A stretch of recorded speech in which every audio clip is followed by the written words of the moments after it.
A King James ali deve ter estudado. Aleluia.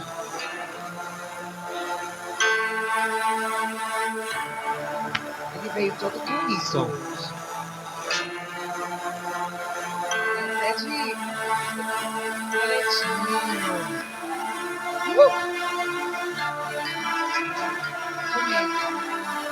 Você é do reino, tem que ser bonito. Tudo arruminado. Estenda sua mão para cá. Senhor meu Deus, Espírito Santo, aqui está o teu filho, o obreiro Kaique, é qual hoje, Senhor, ele vai, Senhor, deixar a mensagem do Senhor, ensinamento da tua palavra, do teu querer, Jesus. Senhor, é uma honra, meu Pai, orar por esse obreiro, por esse servo em excelência. É uma honra, meu Deus, poder ser pastora dele, poder ser a bispa dele, Pai. Porque o Senhor, meu Deus, o tem, meu Pai, feito, meu Deus, a cada dia dentro da tua vontade, do teu querer. Usa ele para falar conosco. Usa ele, Deus, para nos direcionar. Meu Deus, agora ele está com a palavra do Senhor que exorta, edifica e consola. Para a glória do teu santo nome, em nome de Jesus Cristo. Amém? Fique de pé. Aplauda o Senhor e receba o servo dele.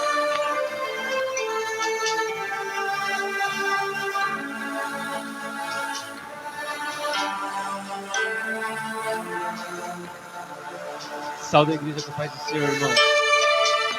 Ô glória, é muita felicidade ver a casa cheia, ver os irmãos todos reunidos, amém, para glorificar e exaltar o nome do Senhor.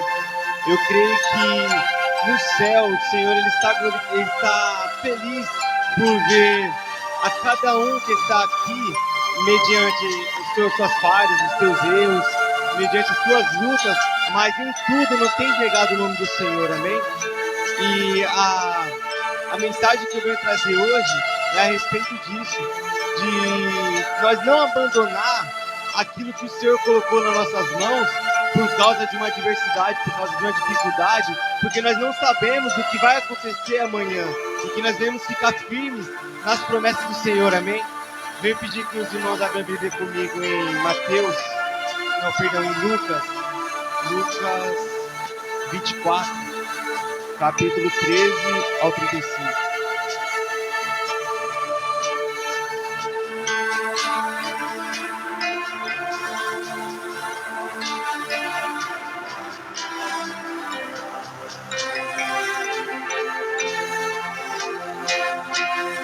Lucas 24, versículo 13 ao 35.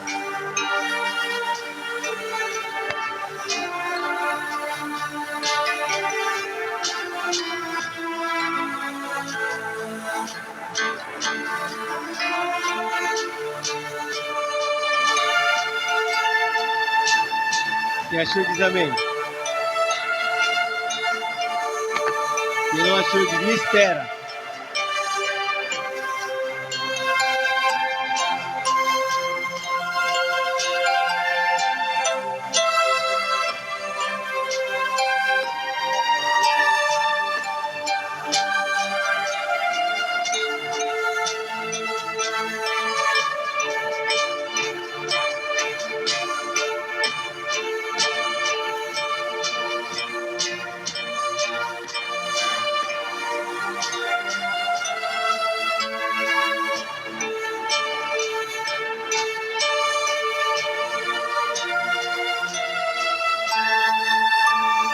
Está fazendo a leitura, amém?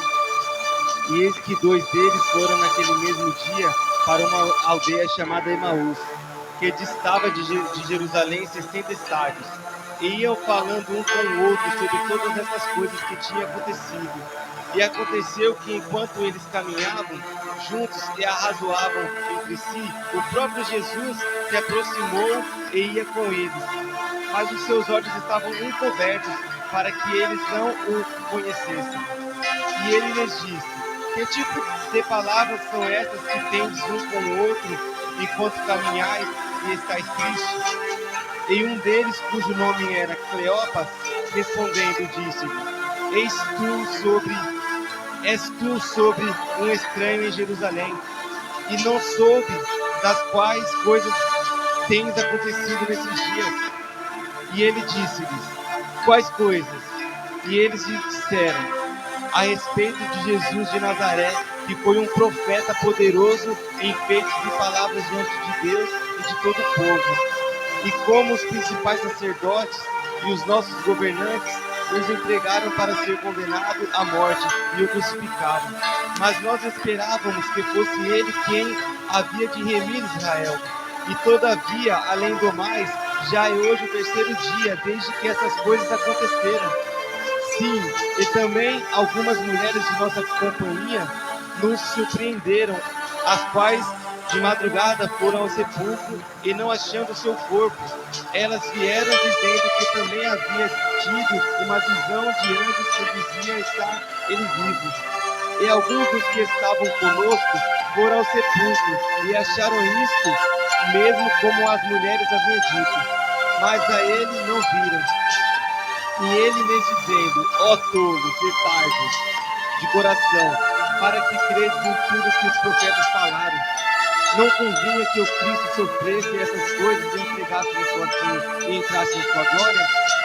E começando por Moisés e por todos os profetas, explicando-lhes em todas as escrituras as quais a seu respeito. E aproximando-se a aldeia para onde iam, ele fez com que ia para mais longe, mas eles o constrangeram, dizendo: ficai conosco, porque já é tarde e já declinou o dia. E ele entrou para permanecer com eles. E aconteceu que, estando assentado com eles à mesa, ele tomou o pão e o abençoou, e partiu e deu-lhes. E os seus olhos foram abertos, e eles os reconheceram. E ele desapareceu de diante deles. E eles disseram um para o outro: não ardia nosso coração enquanto ele falava conosco no caminho, e quando ele nos abria as escrituras? E na mesma hora levantaram-se e retornaram para Jerusalém. E encontrando os 12 reunidos e os que estavam com eles, dizendo: realmente o Senhor ressuscitou e apareceu a Simão. E eles contaram que coisas tinham acontecido no caminho e como o reconheceram no partir do pão. Amém? Até aqui, pode se sentar, amém?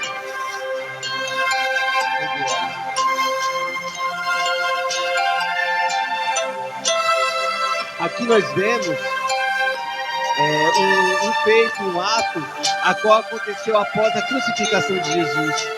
Quando ele fala que eles achavam que ele ia ser aquele que ia remir, eles estavam esperando um Jesus a qual ia livrar o povo de Israel das mãos dos romanos, porque naquela época os romanos estavam dominando tudo, os exércitos dos romanos eram muito fortes, e Israel esperava que vinha o rei para governar e matar ao fio da espada todos os romanos. Mas Jesus, ele não veio para matar, Jesus veio para dar vida. E se ele tivesse vindo neste propósito a qual Israel esperava, ia haver uma matança desnecessária. Então ele não veio para matar.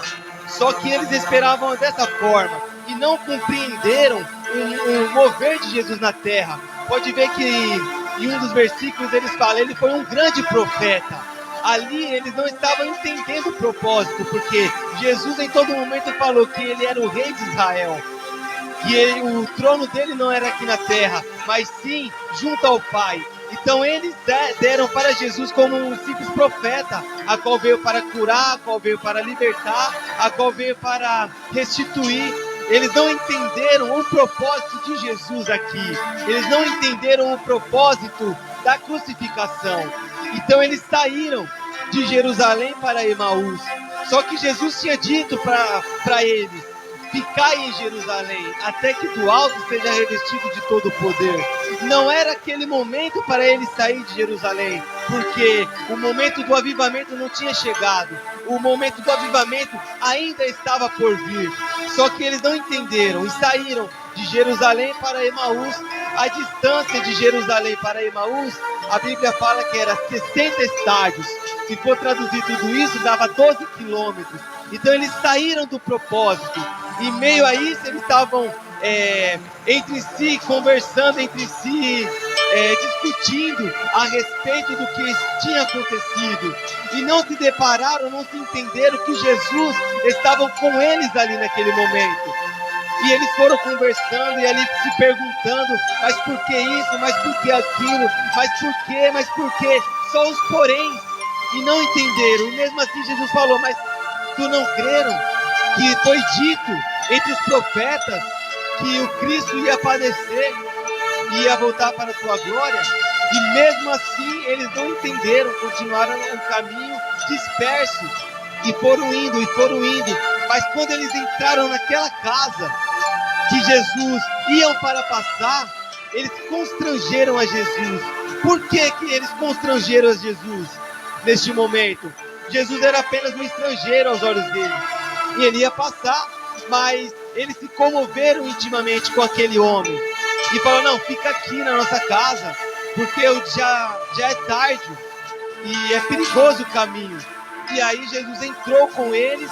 Quando Jesus partiu o pão, eles entenderam que era o mestre, e ali eles se despertaram e voltaram novamente para avisar os 11 que Jesus tinha ressuscitado. Só que uma coisa que eles não entenderam e não souberam esperar, porque Jesus tinha dito que ele ia derrubar o templo e ao terceiro dia ele ia edificar um novo templo. Quando ele falou em derrubar um templo e edificar o terceiro dia, ele não estava falando de construir novamente o templo de pedra. Ele estava falando de levantar um novo templo ambulante, que somos nós, o templo de carne e osso. E eles não entenderam também quando Jesus falou isso. Mas por que eles não entenderam isso? Porque todos estavam ali, mas não estavam eles crendo na ressurreição de Jesus. Mesmo os discípulos que estavam ali não estavam totalmente crendo na ressurreição de Cristo. Quando ele falou que ele ia, mas ele ia retornar. Por que eles não estavam crendo? Porque eles estavam firmados no mover de Jesus. Eles estavam firmados quando Jesus estava multiplicando o pão, quando Jesus estava multiplicando o peixe, quando Jesus estava ressuscitando, assim como aquela mulher do fluxo de sangue, aonde tocou na orla, ela só tocou, e ela foi curada da sua enfermidade, aonde eles viram Jesus ressuscitar Talita Cumi, a filha de Jairo. Então eles estavam presos no mover, naquilo que estava saindo das mãos de Jesus, mas eles não estavam dando um pouco a mínima com os ensinamentos de Jesus, porque se eles tivessem focado no ensinamento, eles não teriam abandonado Jerusalém e ido para Emaús, porque Jesus falou, ficar em Jerusalém, até que do alto seja revestido de todo o poder. Vamos ver quem ficou dessa maneira. Pedro viu, entre todos, Pedro foi o que mais foi contemplado pela a grandeza de Jesus. Pedro viu Jesus multiplicar pão pela primeira vez, Pedro viu Jesus multiplicar pão pela segunda, Pedro viu Jesus se transfigurar no Monte das Oliveiras, Pedro viu Elias e Moisés descer, conversar com Jesus, ele viu Jesus ressuscitar Talita Cumi, que de todos os discípulos só ficou Pedro, Tiago e João dentro da casa de Jairo. Pedro teve ele contemplou tantos moveres de Jesus, mas em todo esse mover, Pedro estava com a tua bainha na espada, ali do lado. O que isso significa? Ele vendo Jesus ensinar que não devemos pagar o mal com o mal, mas pagar o mal com o bem, mas a tua espada estava na bainha.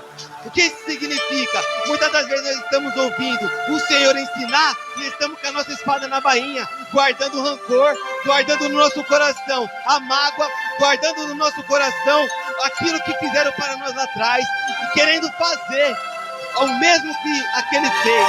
Estamos tentados ouvindo Jesus falar, abandona o rancor, abandona o ódio, abre mão do perdão, para que a tua vida venha fluir, mas a nossa mente está aqui dentro, maquinando o que nós vamos falar para aquele que está lá fora, a qual nos desdenhou, a qual nos humilhou. Assim era Pedro, com a bainha na espada, ali, e no momento ao qual ele devia usar de misericórdia, ele sacou da tua espada e arrancou a orelha do soldado.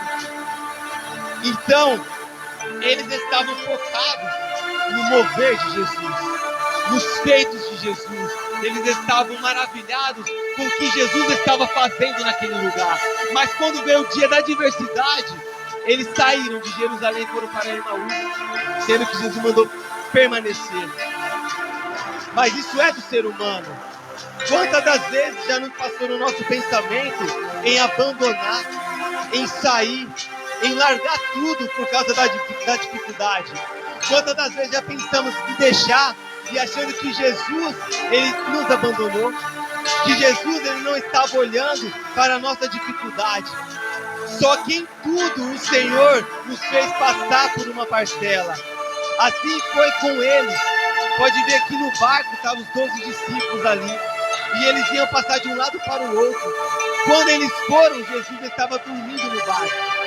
E ali veio aquela tempestade, aquela coisa e tal. E eles ficaram com medo e foram lá e acordaram a Jesus. E Jesus falou: homens de pouca fé, ainda não creram. E ali, quando Jesus partiu da terra para o Pai, foi o mesmo mover. Só que ele não estava presente, só que ele não estava dormindo. Porque ele falou que ao terceiro dia ele ia voltar. E aqui foi dito que no terceiro dia ele se encontrou com eles. Só que eles não souberam esperar, eles não souberam aguardar o mover de Jesus. Porque em tudo aquilo que Jesus fez, em tudo aquilo que Jesus tinha feito, ele ia abandonar os seus discípulos, ele ia nos abandonar. Ele tirou nós de lá do lago, do chope, lá do meio do pecado, nos trouxe para cá, para nos abandonar nessa situação. Pode ver que ele podia ter pego entre os 12, um dos fariseus, dos escribas, daqueles que eram doutorados, daqueles que conheciam a Torá, mas não, ele foi lá no mar da Galileia, pegou Pedro, um homem arrogante, um homem estúpido, para fazer discípulo. Ele pegou Tomé, um incrédulo, para fazer discípulo. Ele pegou aqueles que adoravam imagens, adoravam a escultura, para fazer discípulo. Ele pegou eu, pegou você, tirou nós do meio da pombagira, no meio do Zé Pilinca, no meio das drogas, para nos fazer discípulos, para chegar aqui, onde nós estamos lavados, remidos, com o sangue do Cordeiro, debaixo de uma cobertura espiritual, para padecer nessa situação. Você acha que Deus pegou nós, assim como ele pegou o povo, lá da mão de Faraó, trouxe para o deserto para ensinar, para morrer no deserto de fome, para morrer no deserto de sede, a qual no deserto de dia é um calor escaldante e à noite é um frio tremendo, aonde pode morrer de insolação e ao mesmo tempo morrer de hipotermia, ou então pegar uma infecção nessa mudança de clima, e Deus guardando.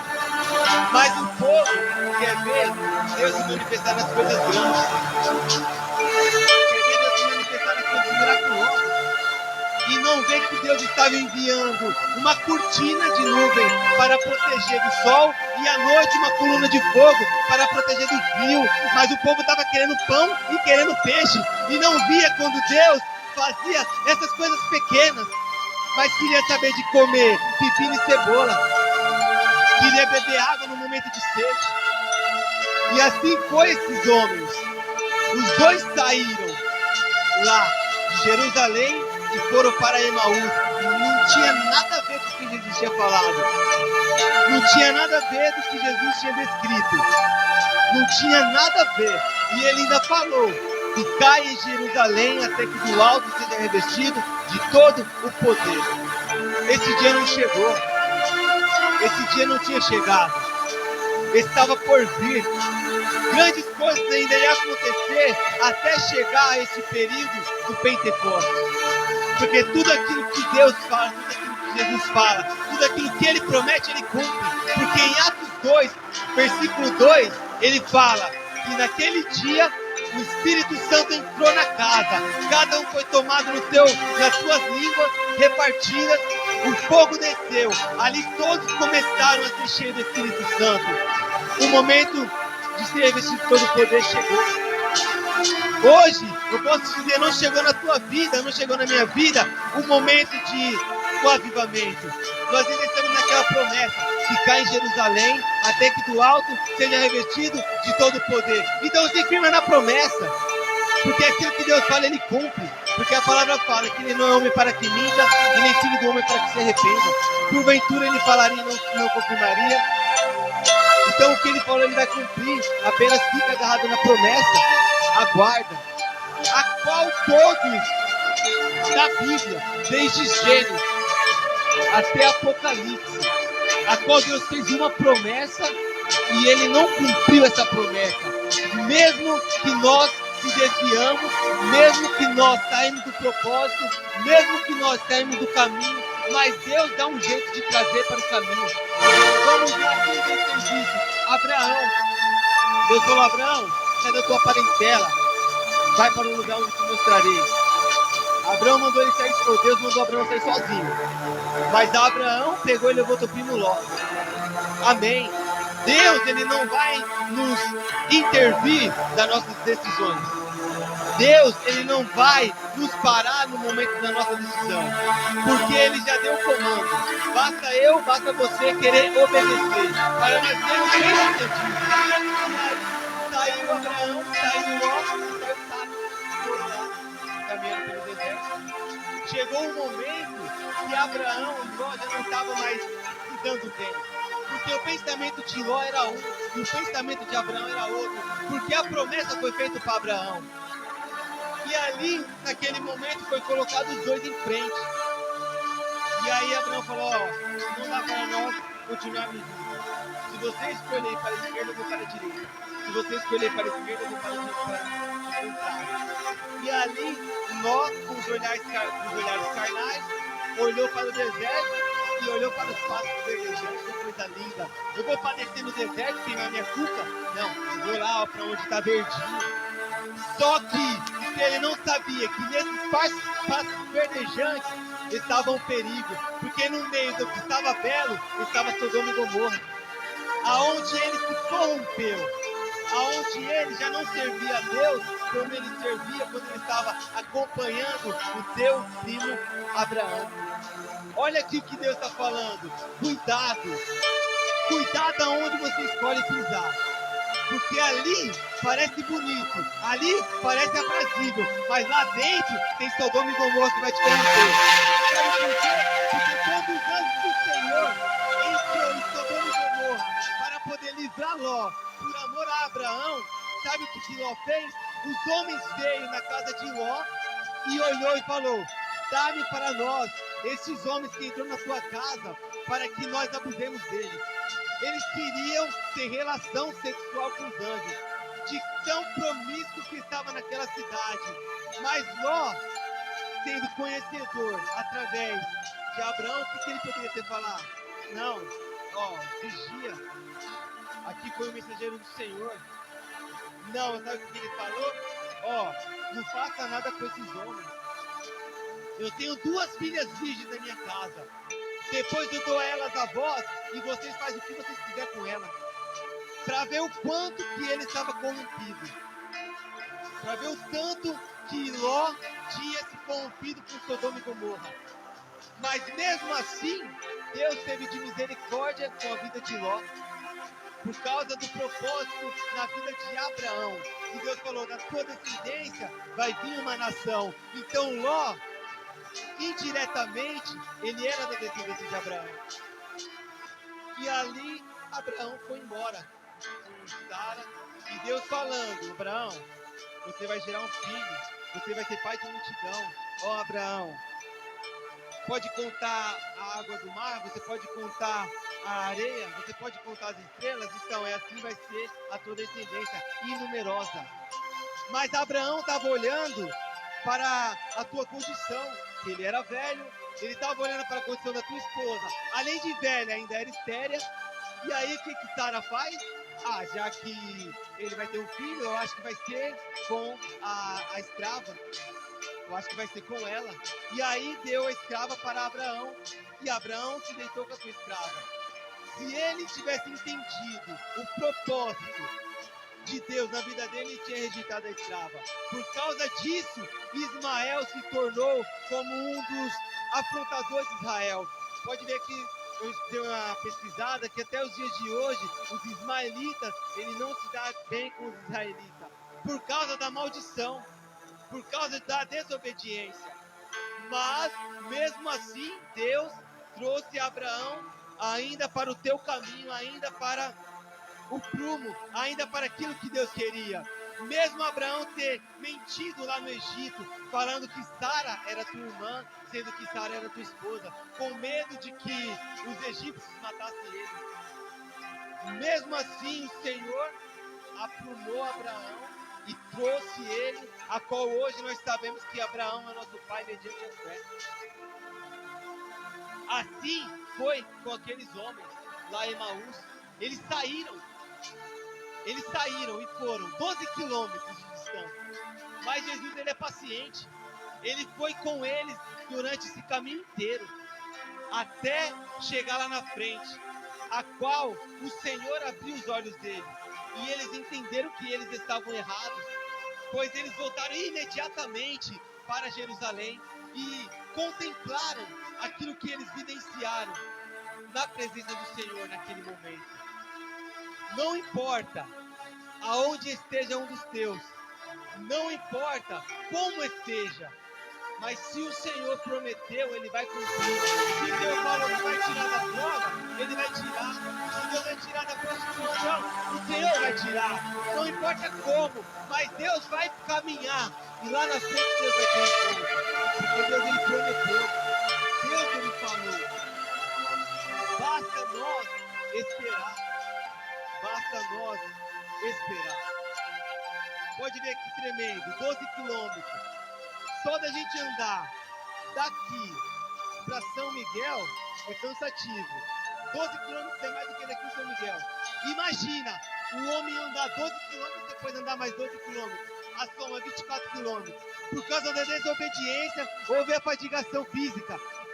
24 quilômetros teve que andar. Porque não soube obedecer o que Deus falou. Olha como que é fadigante a desobediência. Olha como é fadigante.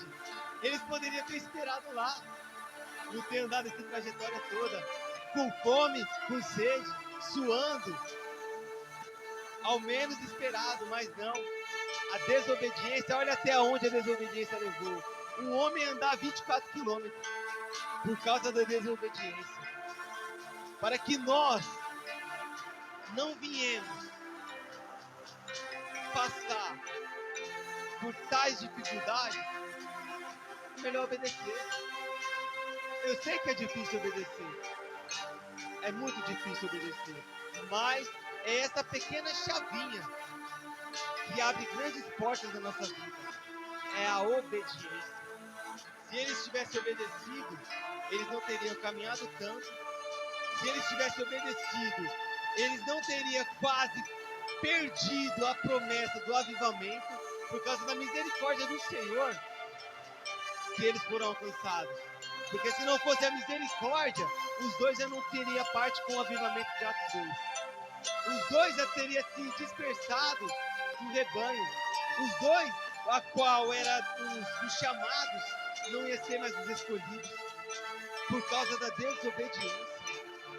Assim nós vemos Pedro também, a qual estava ali firmado em si, na convicção que não ia abandonar Jesus. Claro, tudo aquilo que Pedro viveu, tudo aquilo que Pedro viu, tudo aquilo que Pedro presenciou com Cristo, ao ele ouvir, Simão, a partir de hoje tu não chamarás Simão, mas sim Pedro, que sobre essa pedra eu edificarei a minha igreja, e as portas do inferno não prevalecerão contra ela. Eu sou o cara, porque Jesus falou que eu sou a igreja, entre todos os 11. Eu não vi ele falar igual como falou comigo, porque eles estavam no caminho discutindo quem ia ser o maior, quem ia sentar à direita de Jesus. Aí Pedro ouve uma coisa dessa, ele colocou seu ego lá no alto. Aí quando Jesus falou para ele que ele ia morrer, aí Pedro bateu no peito: eu não te negarei, eu vou à morte contigo, mesmo que eu venha padecer, mas eu vou até o fim. Uma coisa que nós não devemos esquecer, irmão, que o nosso adversário, ele é astuto. O nosso adversário, ele não se intimida com o Labassubican da Arábia. O nosso adversário, ele não se intimida com o reteté. O nosso adversário, ele não se intimida quando a gente está batendo o pé ou estamos levantando a mão para o alto. Sabe do que o nosso adversário se intimida? Quando a gente trava os ensinamentos de Jesus. Por que Pedro negou Jesus? Porque ele estava firmado nas ferramentas e esquecendo dos ensinamentos do Senhor. Porque o nosso adversário, ele não vem por cima. O nosso adversário, ele vem por baixo. O nosso adversário, ele é rasteiro. Quando a gente estamos aqui levantando a mão, batendo o pé, glorificando, ele está olhando se a gente está absorvendo o ensinamento, se nós estamos absorvendo a exortação. Aí sim, ele vai olhar para nós diferente, falar, não, aquele crente, eu tenho que olhar para ele,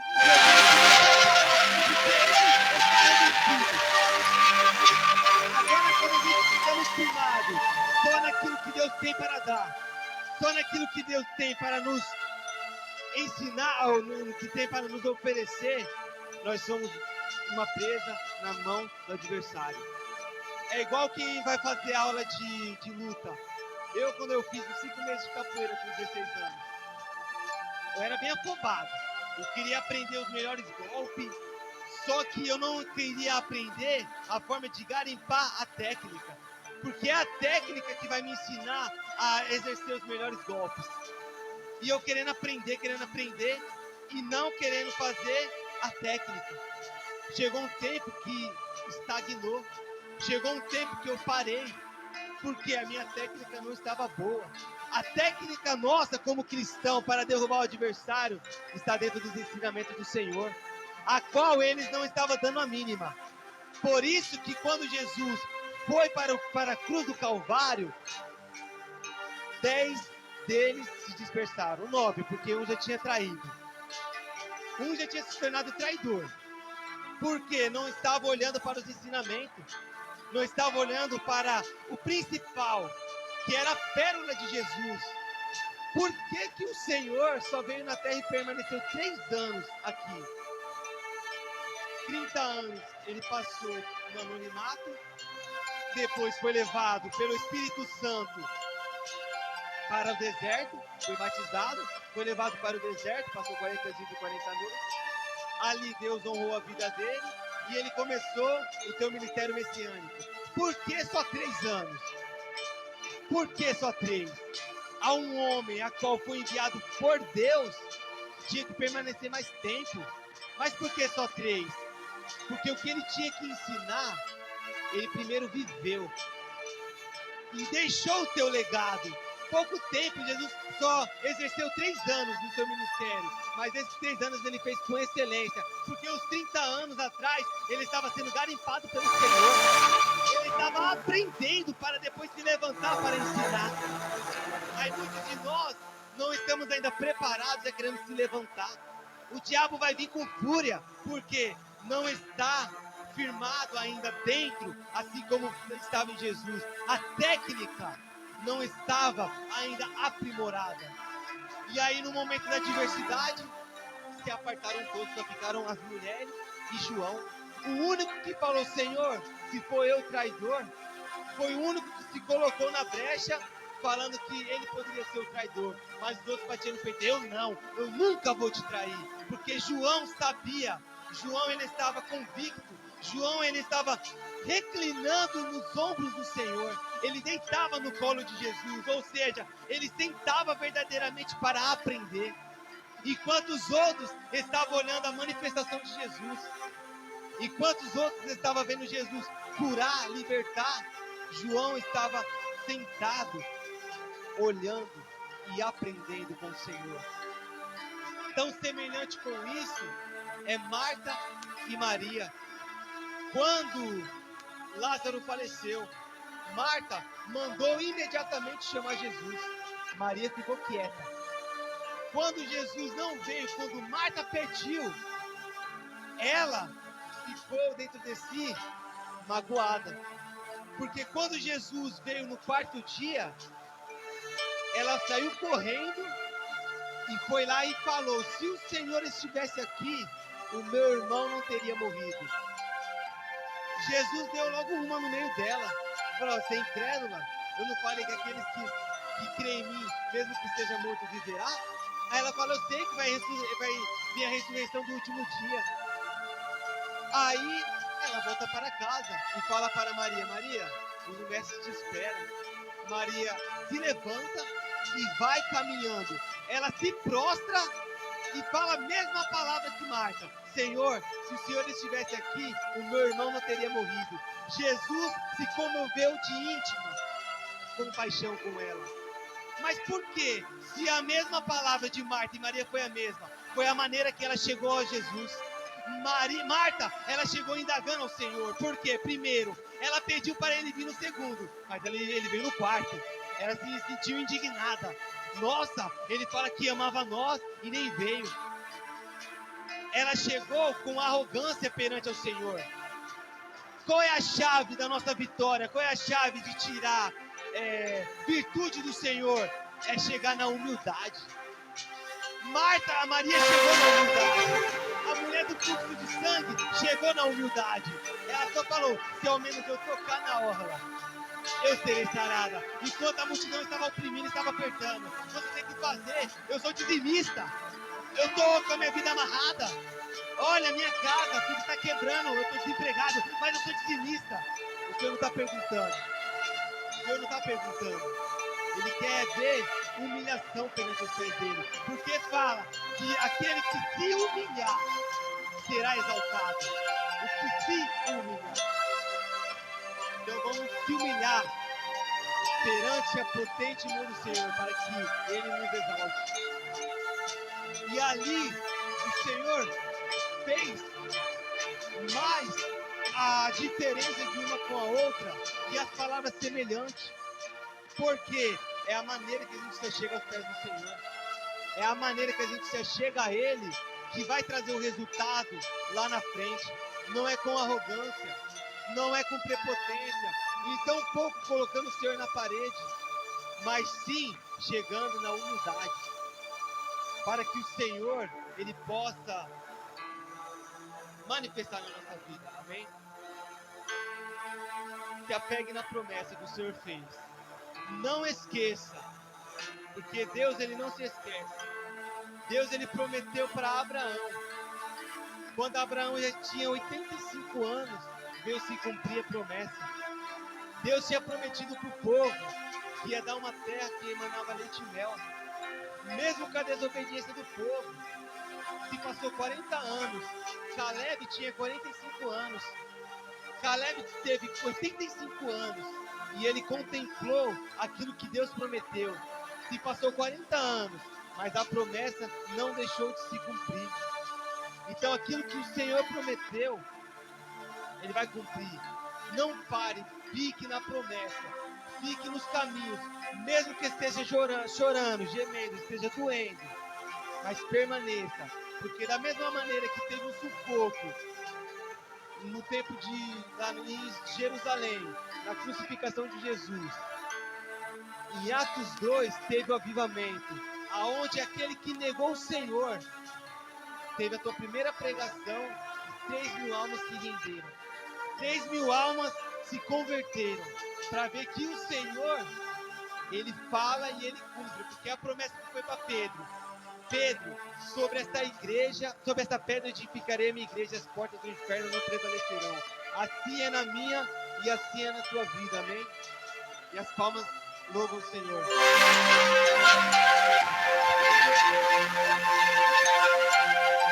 Ô, glória! Bispa, eu queria deixar um louvor no altar do Senhor, amém?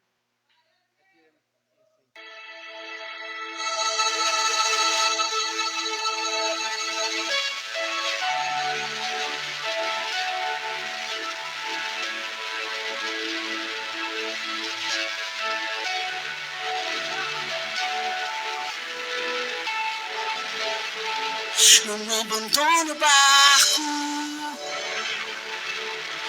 pois a ordem é chegar do outro lado e você vai chegar.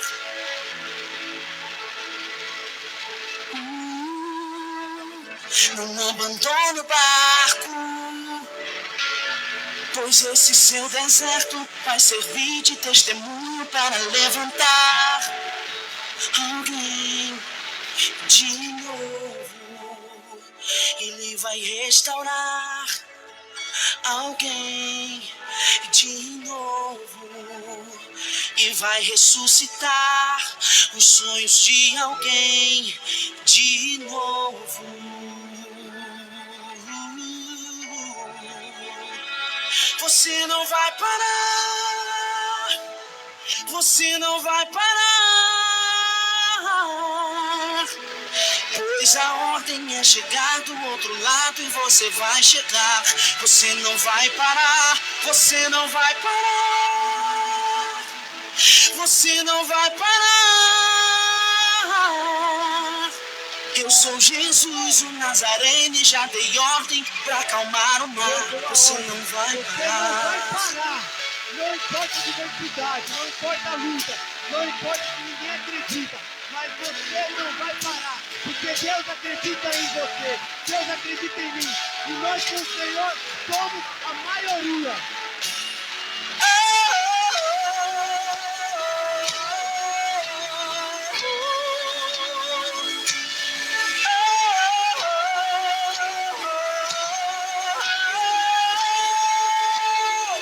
Não abandone o barco,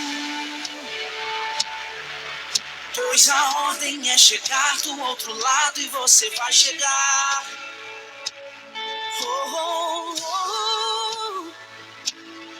Não abandone o barco, pois esse teu deserto vai servir de testemunho para levantar alguém de novo. Ele vai restaurar alguém de novo e vai ressuscitar os sonhos de alguém de novo.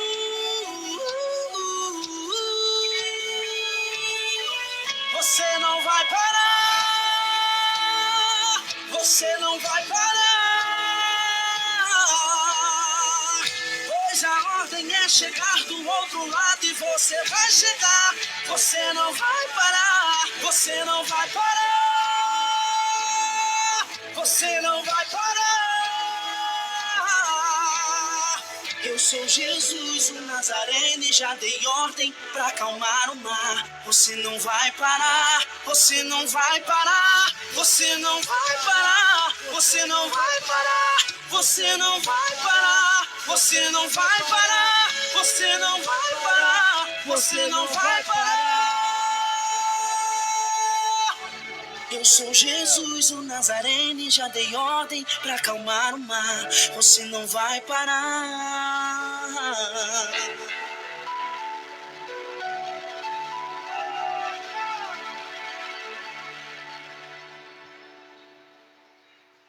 Glória a Deus. Mais forte, mais forte, mais forte.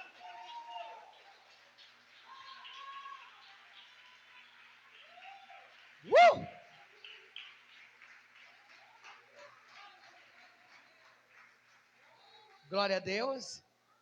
Meu Deus. Você recebeu? Aí eu sou aquela mãe, né? Que fico sentada ali e fica assim, meu filho. Orgulhosa, orgulhosa da Paula Moura quando pregou, orgulhosa da Grazi quando pregou, orgulhosa do Kaique, orgulhosa do evangelista, da obreira Letícia, amém? De todas as obreiras que estão aqui, em nome de Jesus, amém? De todos que são filhos, porque não é só porque prega a palavra que é melhor, não existe isso, amém? Cada um tem a sua ferramenta, mas quando eu vejo assim, eu sei que tem rolo de Deus, está tudo entupido, está tudo cheio, meu Deus, precisa desenrolar aí, deixar os pergaminhos, como diz o bispo Renato, deixar os pergaminhos de Jeová descer na terra, amém? Glória a Deus. Jesus Nazareno já deu ordem para acalmar o mar, você não vai parar. Glória a Deus, vamos embora, amém? Só que antes de ir embora, só quero dar um recado.